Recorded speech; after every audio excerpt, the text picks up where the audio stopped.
In a televised encounter that will likely be dissected for years to come, Trevor Phillips delivered a scathing and unrelenting interrogation of Deputy Prime Minister Angela Rayner, exposing not only the evasiveness of a senior Labour figure but also laying bare the moral and political vacuums at the heart of the party's approach to poverty, welfare, and economic justice. The moment of reckoning arrived with a question so morally elementary, so politically unavoidable, that it echoed beyond the studio walls: do you support lifting the two-child benefit cap?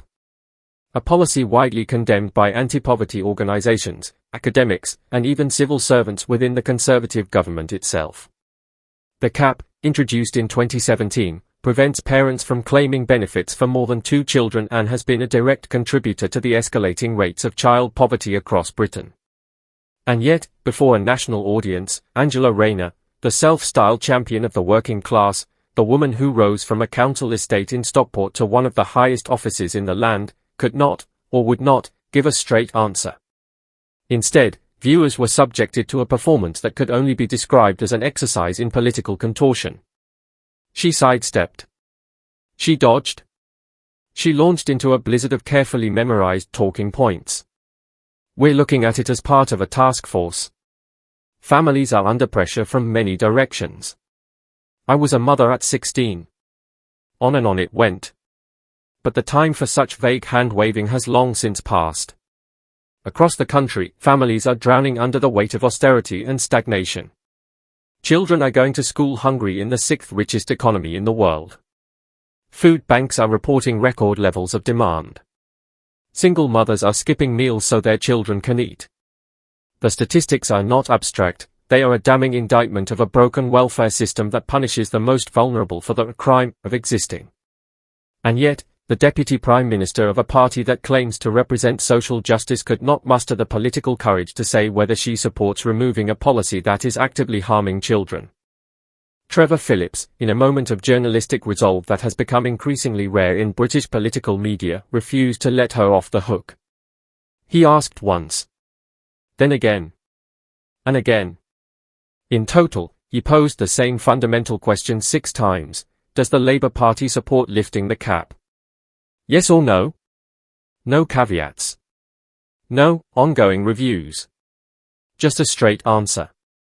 Still, Rayner ducked and weaved, relying on the stale political toolkit of deflection and distraction. She cited energy bills. She reminisced about her own childhood. She invoked the Living Wage and the Employment Rights Bill. She blamed the Tories, waved at economic constraints, and invoked the mysterious workings of unnamed task forces. What she did not do was answer the question. It was not merely a failure of political communication, it was a failure of moral leadership. And when Rayner attempted to shift the subject by bringing up Nigel Farage, perhaps hoping to redirect public ire, Phillips saw straight through the tactic. With a smirk and steely calm, he brought her back to the issue at hand. You're the politician. You're in power. Give us a straight answer. It was, by any measure, a devastating moment. But it was more than a viral clip. It served as a warning to every voter who had placed their hope in a Labour Party supposedly rejuvenated and re-centred around fairness, decency, and integrity. If Labour cannot summon a clear position on something as basic and morally unambiguous as feeding children, then what exactly does it stand for?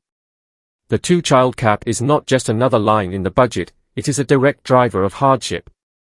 It is a political decision to withhold financial support from the 3rd child in a low-income family, irrespective of that child's needs. It doesn't target wealth or reform welfare, it targets the very act of parenthood among the poor. And Labour's response? We'll wait for the task force. Meanwhile, out in the real world, working families are queuing at food banks, navigating a cost-of-living crisis that is eroding every basic standard of dignity. The number of children living in poverty is rising at a staggering rate, and even within Labour's own ranks, there is quiet frustration at the lack of decisive, compassionate leadership on welfare reform. But Trevor Phillips was not finished. With masterful precision, he moved to the next point of contention, the winter fuel allowance. Just a week prior, Labour's Nick Thomas-Simmonds had reassured the public that the benefit, which helps pensioners and low-income households afford heating during the cold months, would be safeguarded.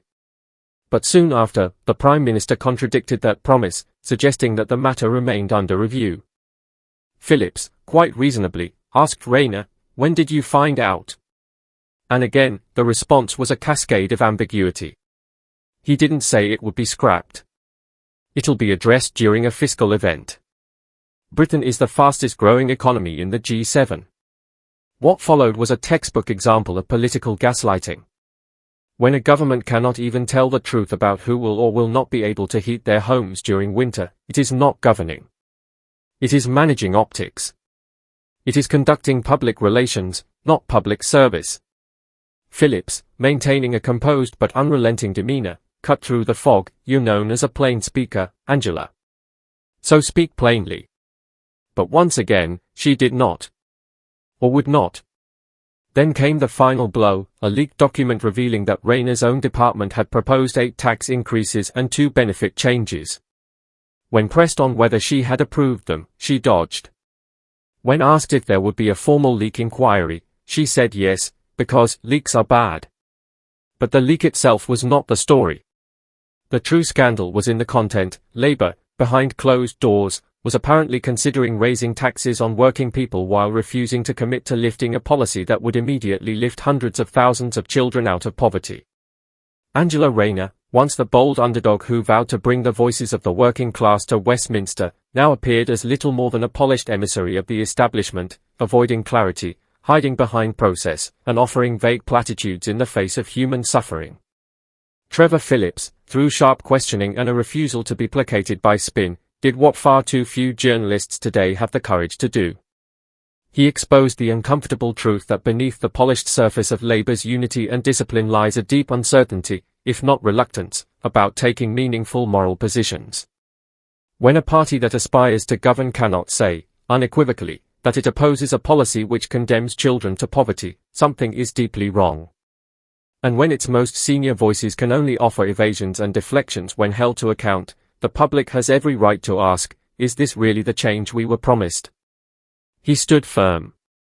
He didn't falter. And the crowd, ordinary, hard-working Britons, rose behind him in a defiant roar. This wasn't a gathering of extremists. This was not the far-right fringe the media so readily decries. These were everyday people, plumbers, nurses, lorry drivers, veterans, pensioners, the backbone of Britain. And they had one message: enough is enough. They had had enough of unchecked, illegal immigration overwhelming already strained communities, while law-abiding citizens wait endlessly for housing on council lists. They had had enough of Labour's lofty pledges on the campaign trail, only to see those promises discarded the moment power was attained. They had had more than enough of seeing British farmers strangled by green policies dreamt up by bureaucrats in London townhouses who have never set foot in a field. And they had absolutely had it with a two-tier justice system where criminals are coddled while patriots are persecuted. But the political and media establishment does not want you to hear this. The BBC, in its perpetual role as state mouthpiece, will not show you these scenes. Sky News will distort them. The Guardian? Too preoccupied with penning hagiographies to Sir Keir Starmer's so-called moderate revolution to acknowledge the discontent brewing across the country. Because here lies the uncomfortable truth: Keir Starmer is not the centrist saviour he pretends to be. This is not a Labour government in the traditional sense. It is something far more cynical, a technocratic, Oxbridge-groomed, media-flattered elite that views ordinary Britons with thinly veiled disdain. To them, the working man is not a citizen to be served, but a taxpayer to be squeezed, a nuisance to be pacified with sound bites and slogans, rather than policies and principle. But the days of silence are over. The honeymoon is ending, and rapidly. Barely a year into government, Labour's cracks are no longer beneath the surface, they are gaping wounds. From broken manifesto promises to policy U-turns so abrupt they've left even seasoned politicians spinning, the public has begun to realise that they were sold a political mirage. The promised land of fairness and progress has given way to bureaucratic evasion and ideological doublespeak. Labour's own base is fragmenting. Disillusioned voters who once saw hope in Starmer's rhetoric are turning away in disgust, realising that this is Blairism without Blair's charm: big talk, bigger betrayals, platitudes over principle. This government governs not with a mandate, but with a muzzle, silencing dissent, restricting protest, and branding all opposition as threats to the democratic order they claim to uphold. But the people have found their voice again, and that voice is Nigel Farage. As police advanced on demonstrators, handcuffs at the ready, Farage stood between authority and protester. He challenged them. Calmly but firmly, he told officers, "You will not arrest these people for exercising their democratic rights." And in that moment, they paused. Because Farage does not merely understand the law, he understands the people. And Starmer? He was nowhere to be seen. Too busy deflecting internal threats to his leadership from Angela Rayner, whose own populist posturing has become more about class war than coherent governance. But let's not be fooled by Rayner's carefully constructed image as a working-class warrior. Her recently leaked internal memorandum was not a vision for national renewal, it was a red-tinged manifesto of higher taxes, expanded state control, and appeasement policies dressed up as compassion. So while Starmer dons the mask of moderation and Rayner plays the firebrand radical, they are ultimately actors in the same cynical theater. Their goal is not unity but distraction. Not clarity, but confusion. Keep the electorate divided, discouraged, and demobilized, while policy is shaped behind closed doors by the same establishment elites Labour once claimed to oppose. But something has shifted. The silent majority, the overlooked, the overtaxed, the underrepresented, have stirred. This was no ordinary protest. It was not a flash in the pan. It was the spark of something deeper, a people who have reached the end of their patience and are reclaiming their voice, their dignity, and their country. Nigel Farage didn't just show up. He lit the fuse. Where the establishment sought silence, he delivered a roar. Where Labour demanded obedience, he inspired defiance. And if this government dares to double down, if it dares to criminalize dissent and clamp down further on protest, it will find Farage standing in its way, flanked by a growing chorus of citizens who are tired of being ignored, mocked, and marginalized. He doesn't need a seat in Parliament. He doesn't require the trappings of Westminster. Because right now, Nigel Farage occupies a far more powerful position, the hearts and minds of those Britons who have watched successive governments promise change and deliver betrayal. This is no longer about party politics. It's about national sovereignty, democratic integrity, and basic human dignity. And Farage, for all his controversies and contradictions, has struck a chord Labour can no longer ignore. So here is the message, clear and unapologetic, to Sir Keir Starmer, Angela Rayner, the BBC, and the entire political media class: we see you.